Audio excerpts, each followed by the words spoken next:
What's up? We are with Jack Weaver, aka Video Game Sourcing, hands down one of the few people I think that has the most knowledge on OA. I don't know that many other people other than you that have more knowledge than us in terms of OA. So, welcome, Jack. How's it going? Thanks, it's going really good. Thanks for inviting me. It's been crazy right now. Q4 is going on right now, so I've been super busy getting everything prepped and sent in, buying tons of stuff. So it's been like super crazy right now. But thanks for inviting me. Really appreciate it. Definitely, man. I saw the your post, $11,000 in one day. Congrats, man. That's pretty high Yeah, numbers. yeah. Thanks. Yeah, it like during Q4 sales just kind of explode and go crazy. So like it's been a kind of record month for me, and really happy with how it's going so far. Thanks.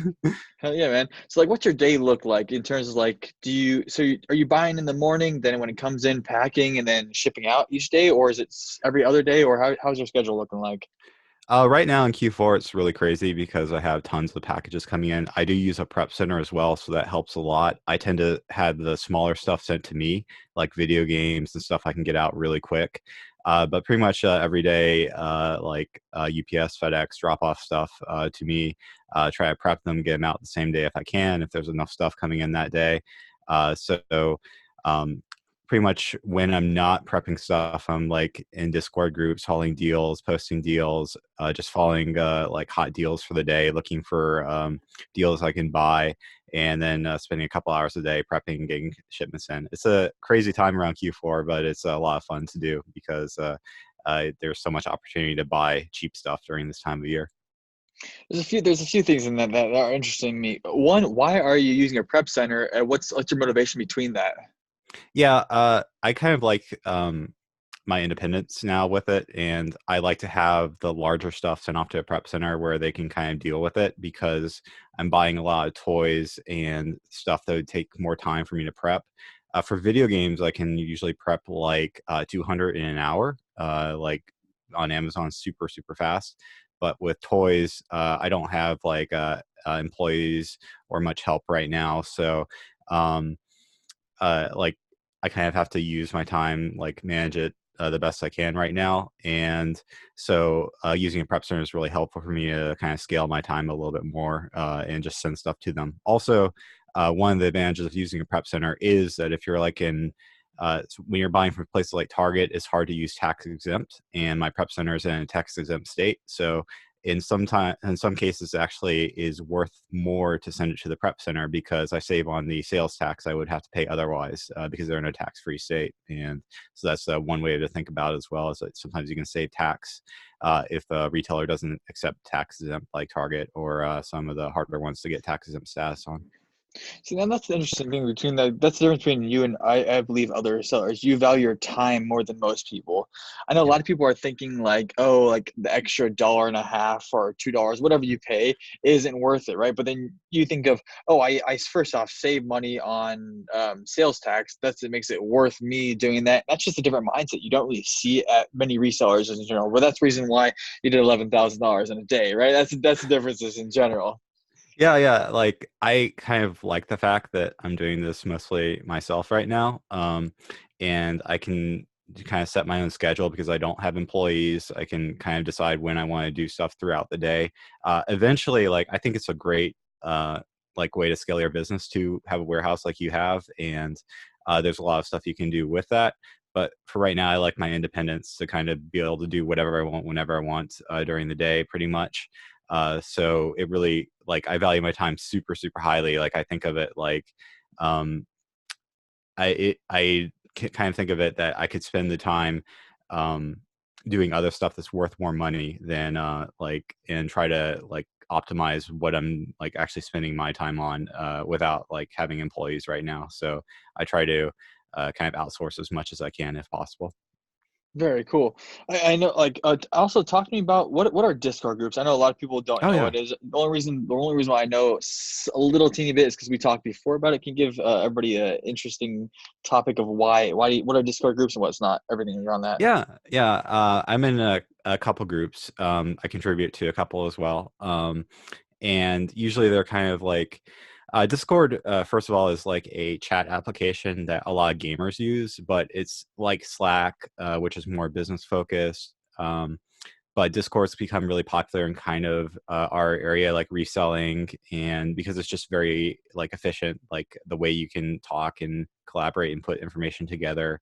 And it's just my preferred platform to kind of talk and chat with people and kind of group up people together. So it's basically just like a big chat room where you can share information, share knowledge. There's bots you can write to automatically post deals and stuff in them. I've written a few bots for some of the Discords I'm in that like automatically scrape some sites and post some deals into channels so that people, when they when a deal posts, like everyone will get alerted on it. But Discord and the reselling community is a little bit new. Like the last year or so, it's become a lot more popular. Um, some of the groups I'm in do have Discord channels, and it's where I kind of go to kind of like network with other people, and it's kind of a really cool way to do it. Is to just kind of collaborate and share information, share knowledge with that kind of stuff with it. Very cool.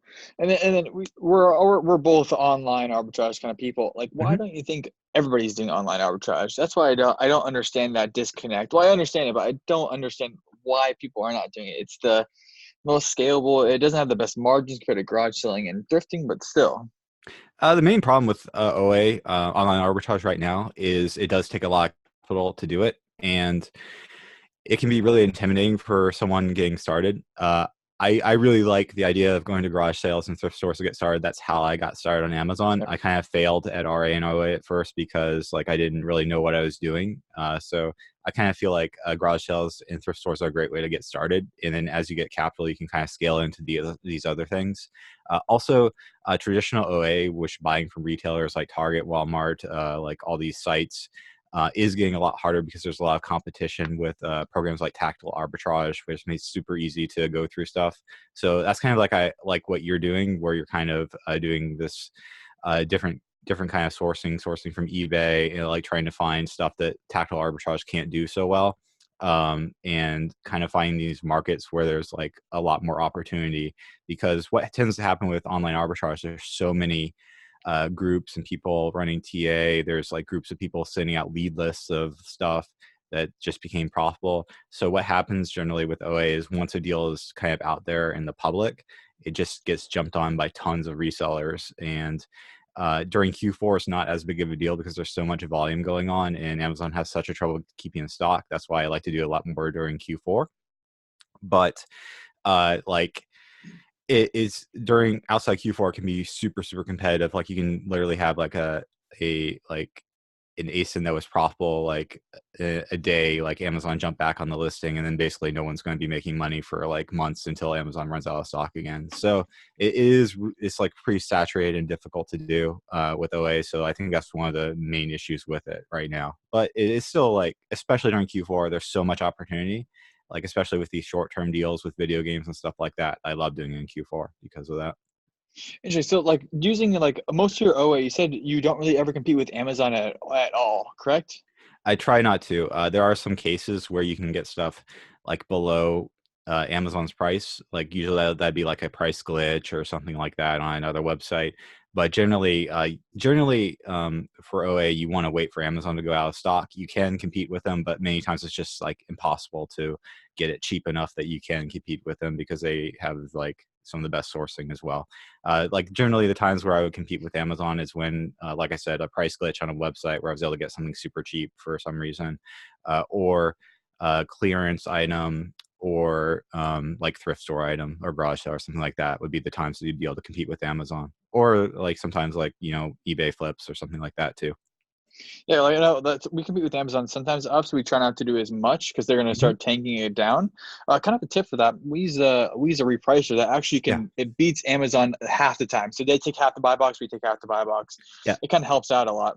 That's the exact strategy I use to when Amazon the listing. I don't try to undercut them. I generally try to like you can undercut them, that's fine. But I generally just try to like match their price, and about half the time I'll get the buy box, half the time they'll get the buy box in theory. So it works out. Hmm. And then what do you feel like O is going to lead to? Like in let's say 6 months, year, and then even 2 years. How do you think this is going to progress in terms of the OA and resellers on OA just in general? Uh, well, it's gotten super competitive, like I said, right now. I think it's gonna just keep getting more competitive with stuff like TA, like just becoming better and better, and more people getting on it. Like, I think it's really cool. OA is, but it's not like a super simple thing that you can just like allocate some capital to. You actually have to like track it. You have to follow it. You have to kind of have an idea whether Amazon's going to come back in stock on item if the price temporarily spiked up. So it's probably going to just continue to get a little bit harder.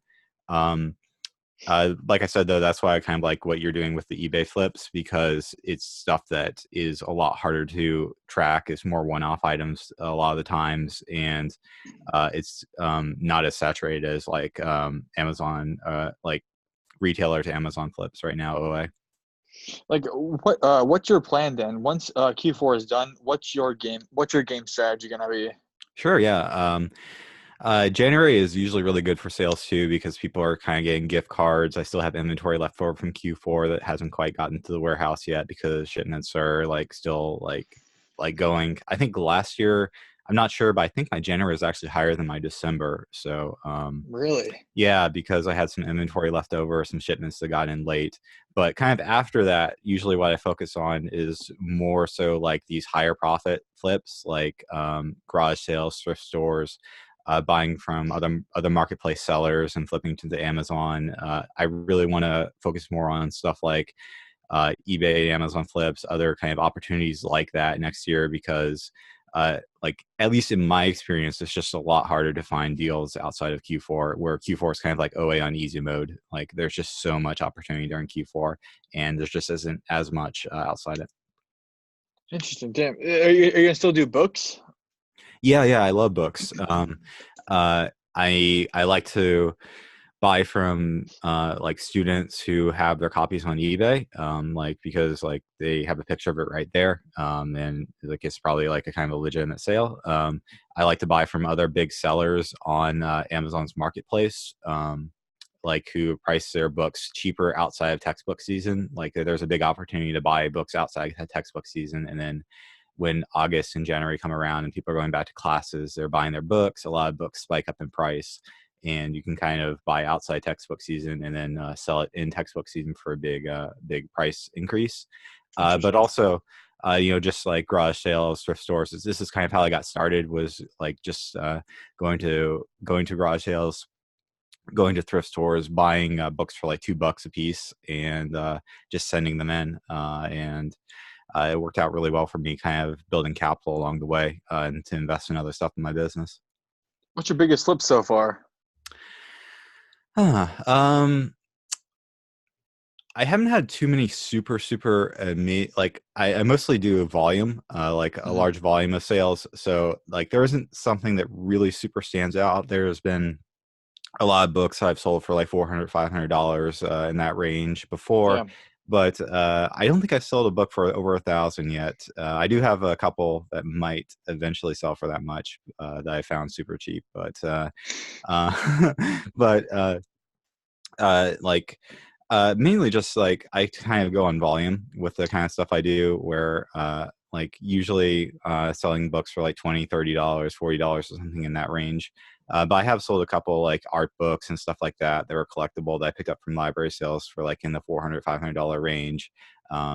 So yeah, it's like especially this time of the year is kind of good for that kind of book. More books that they're trying to gift to people, give away for gifts is really good for this time of the year. Did you ever buy books on eBay?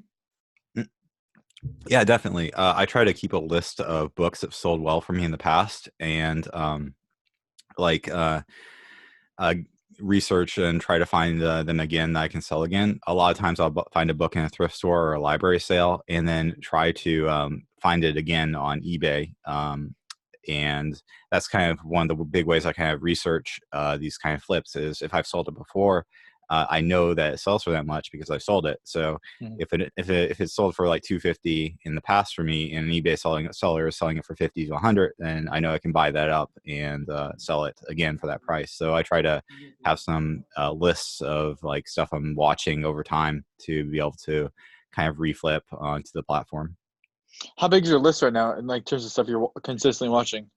I need to do a lot better job of managing that kind of stuff, but Probably about 150 items or so is what I'm currently like looking at. I generally what I do is like anytime something sells for like that I bought from a thrift store sells for like over like $100 $200 or something around that range. I try to add it to a list.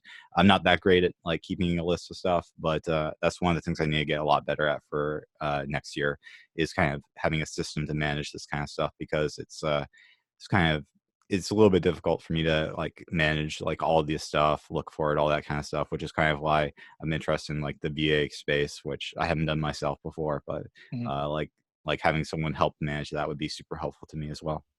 Yeah, just talk about the VA. I just had a meeting today with the two guys that are running that. It's pretty interesting, and they're going to be releasing that relatively soon. Dude, so many people have hit us up about this. It's a joke, man. At this time, Yeah. but that is actually what they'll be doing. The first thing they've been doing for you, especially for you, right? I think Hmm. you are the main case study. Is going to be building out your list for you, building out your Hmm. list of past buys, and then starting to find those over and over again for you. Because you have, it's like us, like you have a massive list because you've been doing this for so long of products that you know have sold in the past, thus will repeat in the future, and that just list. There's gonna be some differences in between that will be very very very interesting to see. Yeah, yeah, definitely. I'm looking forward to that. I just haven't had. I wish I had more time during Q4. Like this is the worst time of the year to kind of try to implement something new in my business. So, I felt really bad about like not being able to be as responsive to like your team that you're working with that for that. But yeah, I think that's a really cool service that you're like working on as well. Working with them to do. We're trying to do this. Give me your thoughts on this. We're not trying to. I know most like people are trying to sell if they get into this or they're trying to sell like courses or you probably know it's like Discord groups and bolos, right? Hmm. And that like the information gets diluted once more and more people get into it, right? I just don't believe that's like the best way to bring as much value as possible. But that's just my thought process. Like, how do you think that like us how do you think that what we can do can bring more value to the consumer, and then how do you think we can get as many people to know what we're doing? Yeah, I think you're doing a really good job kind of reaching out to people, uh, like getting people more aware of what you're doing. I think that what you guys focus on with eBay to Amazon flips, it can be super hard for people to understand that because it's kind of a little bit weird way of doing it. There's a lot of issues with a lot of people don't quite understand like the counterfeit issues with it. They're scared to do that. Mhm. What I always tell people to do, like whenever I kind of post about that on stories, I get lots of people kind of telling me like, "Oh, what are you gonna do with when there's a counterfeit or an issue with that?" What I try to tell people to do with that, and I kind of want to clear that up here, is like you really need to do stuff that you know like well, like areas that you know well enough. Like for instance, I know video games super well, Mhm. so like I would not buy like counterfeit video games from a seller or something like that, and like kind of like you don't want to like just like go buy like 1,000 units of something from someone from China or something like that, which is Yep. like almost like with a stock photo or something like that. Like you're more looking for kind of people selling their own items that they have had in the past and kind of more one-offs type stuff with it. So that's how I kind of approach it, and how I try to protect myself and my account from that is just like focusing on areas I know and kind of focusing on more one-off items with that kind of stuff for that. But like what you said with Discord groups and stuff like that, kind of diluting the value the more people come on. I kind of agree with that, definitely, especially with more like Amazon seller replenishable items. There are like drops, like the hype community as well, Mhm. where I think it's like there's more value in like having more people on there because you have more eyes on the item as well. And Ah. since everything's like dropping at one time, um, like it's not like everyone is like it's not as much competition as like for Amazon sellers because the market tends to be a lot bigger. Like everyone's going for the drop at the same time for that kind of stuff. So I think that's kind of where Discord groups really work well, and kind of like the hype resale community. And I know there's a lot of like cook groups and stuff like that that are super successful in teaching people as well as that kind of stuff.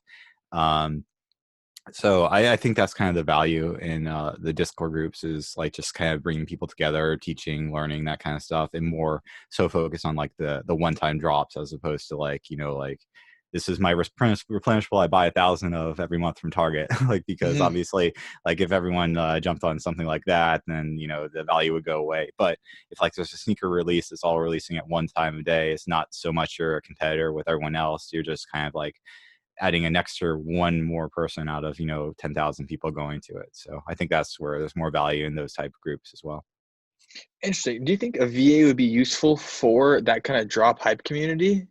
Sure, yeah. I'm not that knowledgeable about it. I'm trying to learn. That's one of my big goals for next year is to learn kind of the botting side of it. I'm kind of interested, like I've done programming in the past. I've written a few bots myself. So it's like super interesting to me, the whole like drop culture, hype culture, that kind of stuff. So I've been trying to apply that to what I do on Amazon FBA because like a lot of these sites like Walmart and Target, like there aren't as many people kind of like following these items that I'm following right now that are like kind of like dolls and stuff like that Mhm. that go in and out of stock. So I've been kind of trying to apply what they do in the hype community to what we do on FBA as well. So it's really interesting world. I'm trying to learn it. That's one of the big goals for next year is to get better at that kind of stuff. And maybe at some point kind of do like my own group for that kind of stuff if that's something that I learn a lot about next year too. But we'll see. Like I'm already a member of quite a few groups that are super helpful to me, so I want to kind of like see where that goes next year as well. Do you make the bots for video games? I have a couple of very simple ones. Like I'm like tracking some stuff that's been hot toys this year. Just kind of like refreshing Target, refreshing Walmart, just to like see Interesting. when they come back in stock of certain items that don't come in stock too often. So like I want to work a lot more on that next year and kind of learn a lot more about it. But yeah, it's I've been able to get a few drops in on Target as they restock like some holiday toys and stuff like that that's been popular this year. But yeah, this was one of the first years where I actually had um, issues getting all the stuff I wanted to get, where I had more capital available to me than I could actually spend. Because I ended up having a lot of canceled orders. I have a lot of trouble getting orders through at Target.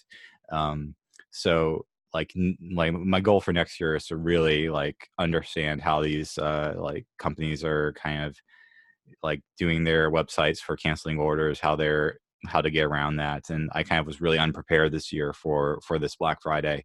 I was able to spend a lot of money. I'll do pretty well on it, but yeah, for next year, kind of learning more about how these websites kind of track you and kind of be able to put in as many orders as you can for like the hot toy that's going for like $80 and costs $20. Interesting. Like what have you found out so far in that aspect? Like why are they canceling orders? I have no I'm a Sure. green thumb. I Yeah. Yeah, like Target, for instance, is super anti-reseller, especially if you're in store. Online, same thing. I have like a lot of Target accounts that are just completely blacklisted on their site, where if I try to place an order, they'll immediately cancel it. So I have like 10 Target accounts right now. I have two that sort of work, and kind of my goal for next year is to kind of figure out how they're like canceling these my orders through them. But yeah, like actually getting orders through was the hardest part this year. For someone who's kind of new to it, it's not that big of a deal, like for Target, because or like sites like that. But for Target in particular, if you tend to place more than like 10 orders per day, that's when they start to kind of look at you and see like you're a reseller and start to blacklist you from their site. So that's kind of what I've been dealing with this year is trying to get as many orders of the profitable items as possible in for Q4. Why do you think they hate resellers so much? Yeah, it's because there's a lot of reasons. Sometimes they're selling items below cost. Like a lot of the items that we want are like below cost items. Like on Black Friday, Target had Nintendo Switch games for $30 each, Wow. and that's below cost. Nintendo does have like a deal with retailers. Like most of the way that video games work on Black Friday is that they have a certain amount of copies they sell to retailers for like a promotional credit. So Nintendo may say like, okay, like Nintendo actually this year said like they're going to have a special deal where you'll find these like well-known games like Mario, Zelda, and stuff like that for $40 at all the retailers, and that's a really good deal for a Nintendo game because they almost never go on sale. but some of them did, like Walmart and Target actually did a doorbuster doing them at 30. So they were probably losing like, $8 to $10 for each copy they were selling of that. So sometimes like the best deals are the ones that the retailers are kind of taking a loss leader on, that they're hoping that other people will buy more stuff and come to the store and they'll sell when I am at a loss. So obviously they don't want to sell like all their supply to a reseller when they're kind of trying to use that to get entice people into their store and buy more stuff. Also, like, and just in general, it's like if someone just wants to buy one of an item, it's like a negative customer experience where they come to the store and they don't have it available to them. So that's the main reason they don't like resellers. I kind of understand their perspective from that angle on it. But it is frustrating to me as a reseller when I do have money to spend and I can't spend it. But I understand their perspective. But that's why, is because loss leaders and to have enough stock of like hot toys. Very cool. Damn it. I actually learned a lot. Holy shit. Yeah, yeah. Other than yourself, like who are some other like big time players in like the OA game? Sure. Yeah, I'm really small in OA. There's a lot of really smart people. I know Chris McCullough on YouTube. I watch a lot of his videos. I think he does a lot of wholesale now. I'm not sure he does so much OA anymore. But there's a lot of really smart people. I don't want to like. I'm sure I'm going to forget a lot of people. James Universe on Instagram. He's super smart. Like he's like super knowledgeable about tactical arbitrage.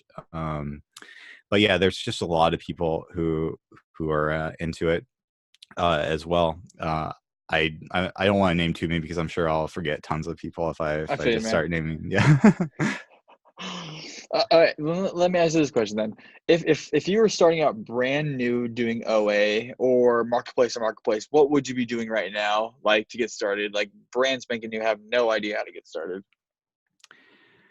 Yeah, if I were brand new on like FBA, I probably wouldn't do OA because it's just too capital intensive. And the eBay to Amazon flips is probably a little bit over their head at this point. I would always like, the first thing I tell everyone to do when they get started is to sell your own stuff first, because Yep. your own stuff. Like if you have video games, sell the video games. You have books, sell books.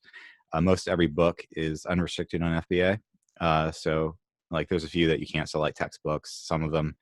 But like that's how you learn the platform, is selling your own stuff. Then you go out to thrift stores and garage sales and then like kind of like buy stuff cheap if that's your thing, if you like that. Like you don't have to do that. It just was helpful for me.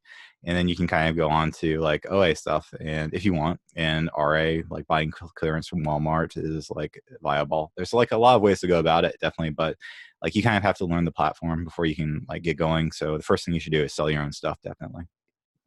That's actually a good idea. Hmm. I know a lot of people, like people that have never sold on Amazon. Once I started some posts like what we're doing, everybody hits you up, and it's the follow through that really gets anybody. Like no, I don't think I'm like yo like set up an Amazon account and let me know. I'll help you after that. Like I gave them the steps what to do, like build an LLC, set up an Amazon account, and then let me know. I can give you step by steps. And there was out of probably the 20 people hit me up that were brand new at this, and almost none. I think actually none of them actually went through with it, right? So I like Yeah. the idea of actually selling your stuff. That's the hardest part, is like getting people to actually send their first shipment in. Like a lot of people want to sell on FBA, but they never will even create an account, and they certainly will never send their first shipment in, because that is a like big hurdle to overcome, is actually sending in your shipment, creating your shipment, stuff like that. But like, yeah, just sell your own stuff first. Like you can lose money on, like you can send in like just one book or one video game or something and just learn the process of it. And Mhm. like there's so much opportunity on FBA that like you just have to kind of learn about it. And I know a lot of people want to do it. I tend to more talk to a little bit more advanced crowd of people, usually on my Instagram, because I usually am posting more advanced topics on it. But like there's a lot of like people who just want to get started on Amazon, and a lot of them unfortunately just won't ever go through the steps of doing it. So yeah, that's a little bit unfortunate. Like kind of like how many people are hitting you up for help and not really following through. It's fine. Then two questions on top of that. Like, so I know you stopped your eBay account for now, at least for Yeah, Q4. Do you think you're gonna start it back up? And why did you stop your eBay yeah. account? Yeah, I really wanted to focus on Amazon FBA totally. Like I'm not doing any seller fulfilled even this year, like which is when you ship out the item to the customer yourself. So like I don't really go to the post office at all. Like so what I found last year is I did mostly FBA as well, but there'd be like one order that would come in on my eBay store and it kind of disrupt my day to pull that one item, Yep. like spend like 30 minutes putting a shipping label, like taking it to the post office. So I wanted to entirely focus on Amazon FBA this year. Like I think eBay is a really like cool platform, and I will bring my store back next year. But um, it's like it's a lot. The velocity on eBay is a lot lower. It's a lot more time intensive. There's a lot more customers contacting you, like trying to take time away from what you're doing. Like there's best offers, there's negotiation. Like it's just I really, like I said earlier, I really value my time super highly, and I realize that I need to kind of rethink the way I'm going about eBay, because it's not worth the time to like pull one $20 item that and send one item out per day, at least, especially during Q4. Hmm. So that's why I shut it off to just like completely like be intent and focus in on Amazon FBA this year. So yeah, that was the reason for that. But eBay is a cool platform. It's a good place to get started. That's where I got started pretty much reselling. Same. Yeah, like I used to sell my used video games after I played them on eBay, like to get money back, because GameStop like paid you almost nothing for the games or any of these trade-in places. So I'd sell my used games on eBay and like sell them for like $40 or $50 or something like that, and buy another game. So I love eBay for like how easy like they kind of started up, like this like selling your own stuff kind of thing. So, but they haven't really evolved as much over the years as well. So that's a little And bit then what do you unfortunate for do? them. What do you do with your Amazon FBA returns? Yeah, that's the problem right now. Right now they're kind of piled up in a corner, but like I haven't had time to process them. Generally what I do is try to like process them all at once, make sure like the item's actually there, that the customer actually sent back the correct item. If they don't send back the right item, you can open a case with Amazon support, and sometimes they'll reimburse you for that if they sent back like a brick or something like that instead of the item. Which like stuff like that does happen occasionally. It's very rare, but it does happen. It's just part of doing business on Amazon. But like if the item's good, and like 90% of the time it's like fine to send it back in, then I just send it back in, especially since I do a lot of used items anyway. So like if it's a used book, as long as it's kind of in good condition still, I'll just send it right back in. And then there's of course the eBay as well, if you want to go that route to liquidate your items too. And if you really like, another option not many people talk about too much is you could have like like you could consign your items to a local auction. If there's a local auction around you, you could have a warehouse sale if you have a warehouse. You could put it as part of your garage sale if you want to do a garage sale. So there's a lot of ways you can kind of get rid of your excess inventory. Yeah, that's what we've been doing. We just had Mhm. about 400 pieces go out to a local auction that isn't online. We'll see how it works, Nice. right? Yeah, If I it, wanted to find one around me, but I haven't found one. I really need one. Like I need a hookup on that. Like because I love the idea. I actually love consignment, the idea of consignment, because like it takes it. I might not receive as much money, but I can just like put stuff in a box and send it off to someone to have them deal with it, have them list it. Like it just like is like a big scale for my time. Like I really want to look into StockX and Goat and these sites next year, which are basically consignment sites for like hype items like sneakers and stuff like that. I think that like there's a lot of value in like using these. This is why I started using FBA, is because I didn't want to ship out items individually to each customer. So Mhm. like any site that has like a consignment option where you can just send it to them and they sell it for you and they fulfill the order, I'm like all about that. I love that model. And there's a lot of sites I've been investigating myself. ThreadUp is one for kind of like clothing, uh, like the Real for high end clothing.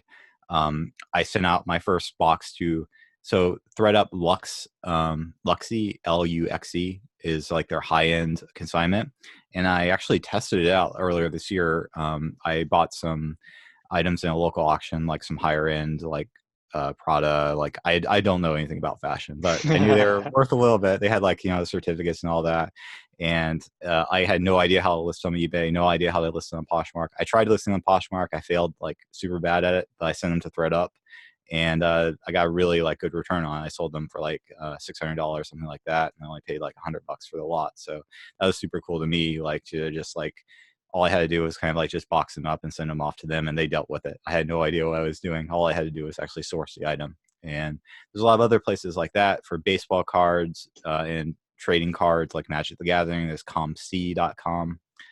That's kind of become a lot more popular these days as well. So like I really think that like kind of these consignment sites are really cool for scaling your time as well. That's interesting. Let's touch back on that you bought some clothing that you had no idea about and you sold it. You used consignment to sell it. Yeah. That's a whole nother level, man. The thing is, I have no idea about like I don't like. There's all these people on Instagram who all they do is Poshmark and are like huge, and they go to the bins, Goodwill bins, and I don't know anything about that, even though I kind of got started in thrift stores. When I go to the thrift store, I look at the toys, the video games, books, stuff I know.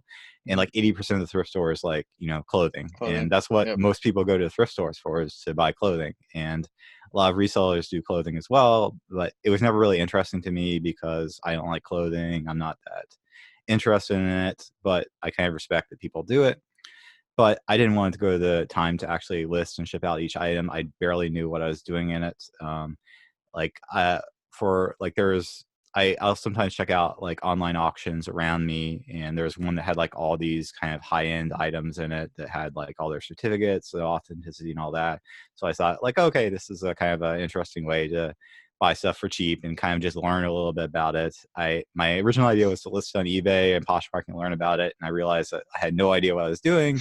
So like I just had them sit around for a couple months and then kind of learned from some people like a Millennial Mouse on Instagram, who's really cool, who I talked to a lot, learned about ThreadUp from her, and sent in a box of stuff to them and just let them, deal with it for me. And they just like sold them all for me. Like I had no idea what I was doing, but I just sourced them and sent them in.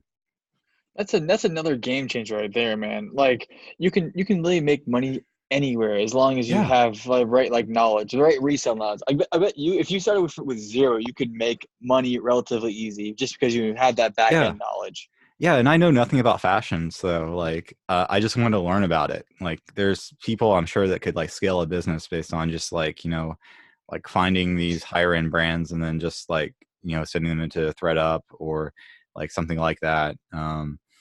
And like they could sell them themselves on like Poshmark, which a ton of people do as well. But I just like there's a limit to how much of your day you can actually like spend listing and shipping and stuff like that. So these consignment sources, like sites like this, just allow you to scale your time so much more. Like there's no way that I'd be able to sell like the amount of video games that I'm selling on Amazon FBA and actually pack them like I've sold like 300 games in one day. There's no way I'd be able to, as a one person, like be able to like it would be the entire day printing out shipping labels, packing each game individually. But I can send out 200 games in an hour, just pack them all in a box to Amazon, let them fulfill each item individually to them. So it's just all about kind of scaling your time. I think that's the main point here, man. Like, Hmm. the FBA, and that's the reason why FBA, like you hit it on top of that. That's the reason why FBA is a game changer just in general. Yeah. Yeah, when I first learned about FBA, it was like the best thing for me. Like I was sort of interested in like selling on eBay, like because I had sold like video games myself there. And this was around like 2013, 2014, when I was kind of like like thinking about like different businesses I'd like to kind of get involved in. Like I like had a background in kind of selling a little bit of stuff on eBay.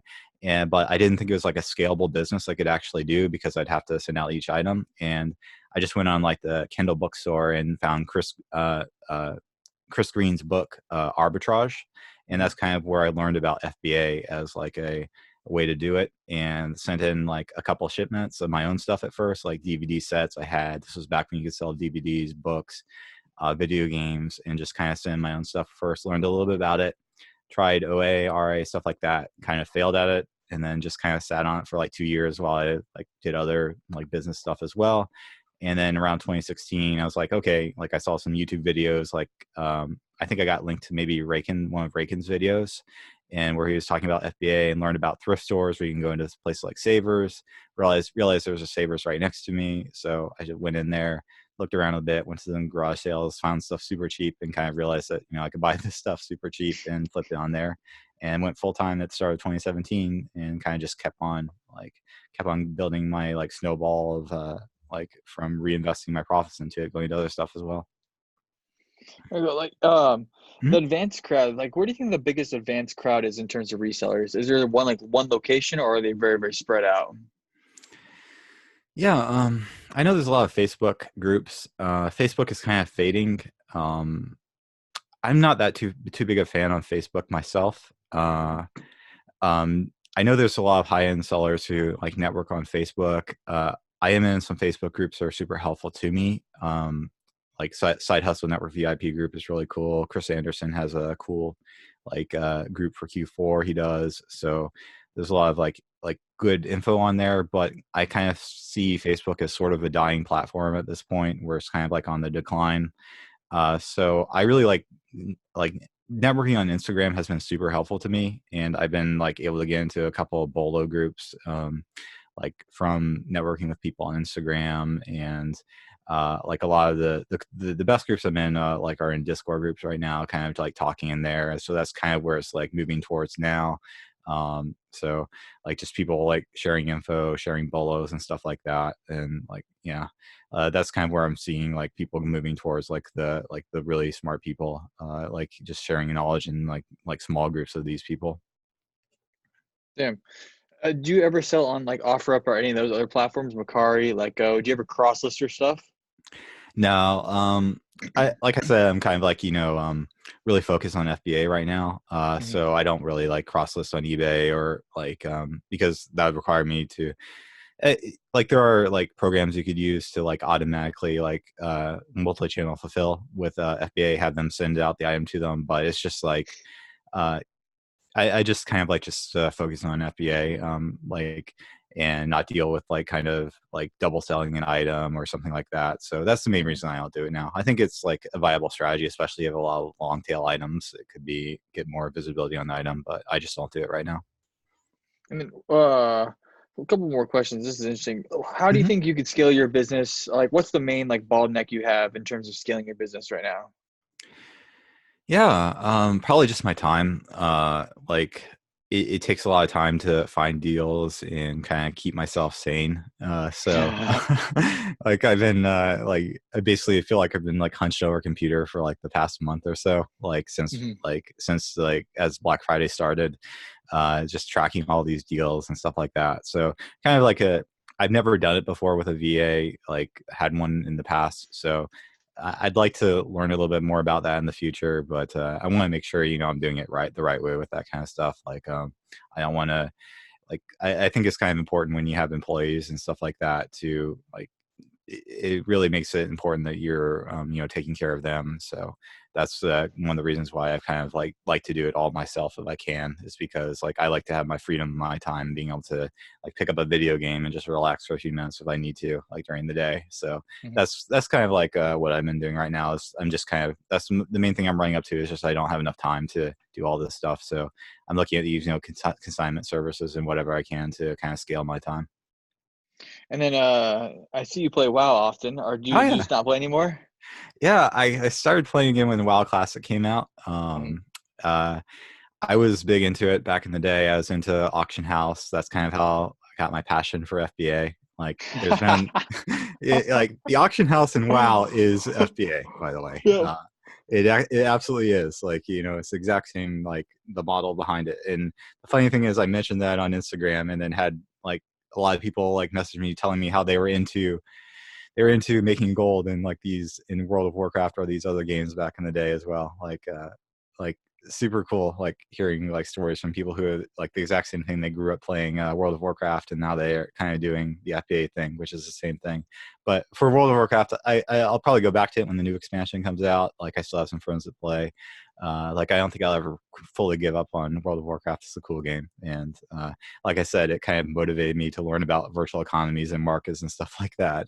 Just like playing the auction house in that game. So yeah, that was a like important part. And I wrote one of the first like Warcraft gold guides at the time too. So Oh yeah.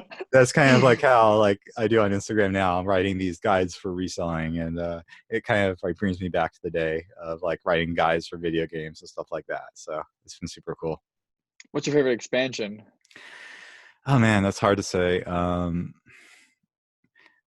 I was really like, this is unpopular, but I was really into Mists of Pandaria, even though Oh my I played God. I played every expansion, but that was the one expansion where like I pretty much like cleared all the content on like all difficulties. So yeah, Okay. I know that's super unpopular, but that was probably like Classic was super cool. Burning Crusade I kind of burned out on the game. Same with Mhm. Cataclysm. Like they're all good expansions, but like that was just where I was most into the game was the Pandaria expansion. I feel it. My OG was Lich King for sure. Oh yeah, Lich King's great expansion too. Like they're all good. Like yeah. Yeah, man.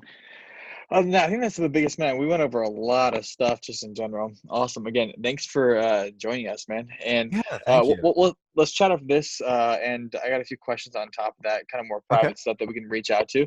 But other than Okay. that, Jack, pleasure, man. Like Thank always, you. thanks for all the knowledge you dropped on this channel. I really appreciate you like inviting me. I really, really like it. Like it was cool like being on here with you, like talking about this. Like you're a really smart guy. Like what you're doing with the flips, marketplace, super cool. I think you're providing tons of value and like I'm really like excited to see where you go with this kind of stuff too. So thanks for inviting me.